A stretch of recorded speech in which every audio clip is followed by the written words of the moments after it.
किसी गांव में एक बुढ़िया रहती थी और वो कार्तिक का व्रत रखा करती थी। उसके व्रत खोलने के समय भगवान कृष्ण आते और एक कटोरा खिचड़ी का रखकर चले जाते। बुढ़िया के पड़ोस में एक औरत रहती थी। वो हर रोज ये देखकर ईर्ष्या करती थी कि इसका कोई नहीं है, फिर भी इसे खाने के लिए खिचड़ी मिल ही जाती है। एक दिन कार्तिक महीने का स्नान करने बुढ़िया गंगा जी गई।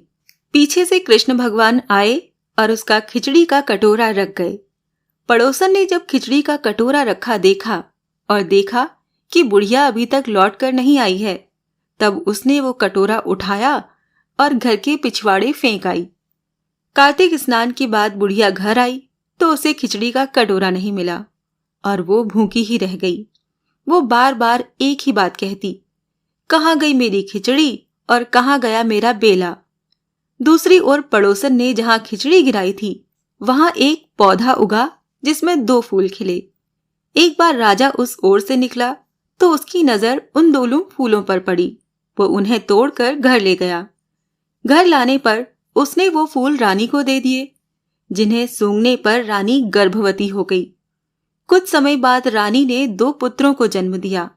वो दोनों जब बड़े हो गए तब वो किसी से भी बोलते नहीं थे, लेकिन जब वो दोनों शिकार पर जाते तब रास्ते में उन्हें वही बुढ़िया मिलती जो अभी भी यही बात कहती कि कहाँ गई मेरी खिचड़ी और कहाँ गया मेरा बेला।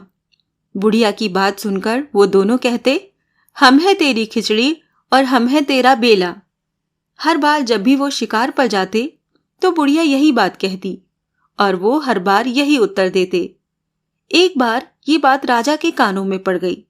उसे आश्चर्य हुआ कि ये दोनों लड़के किसी से नहीं बोलते, तब ये बुढ़िया से कैसे बात कर सकते हैं। राजा ने बुढ़िया को राजमहल बुलवाया और कहा कि हमसे तो किसी से भी ये दोनों नहीं बोलते, तुमसे ये कैसे बोलते हैं। बुढ़िया ने कहा, महाराज, मुझे नहीं पता कि ये दोनों मुझसे कैसे बोल लेते हैं। मैं तो कार्तिक का व्रत करती थी और कृष्ण भगवान मुझे खिचड़ी का बेला भरकर दे जाते थे। एक दिन मैं स्नान करके वापस आई तो मुझे वो खिचड़ी नहीं मिली। तब से मैं कहने लगी कि कहाँ गई मेरी खिचड़ी और कहाँ गया मेरा बेला। तब इन दोनों लड़कों ने कहा कि तुम्हारी पड़ोसन ने तुम्हारी खिचड़ी फेंक दी थी तो उसके 2 फूल बन गए थे। वो फूल राजा तोड़कर ले गया और रानी ने सूंघा तो हम 2 लड़कों का जन्म हुआ। हमें भगवान ने तुम्हारे लिए ही भेजा है। सारी बात सुनकर राजा ने बुढ़िया को महल में ही रहने को कहा। हे कार्तिक महाराज, जैसे आपने बुढ़िया की बात सुनी वैसे ही आपका व्रत करने वालों की भी सुनना। जय श्री कृष्णा।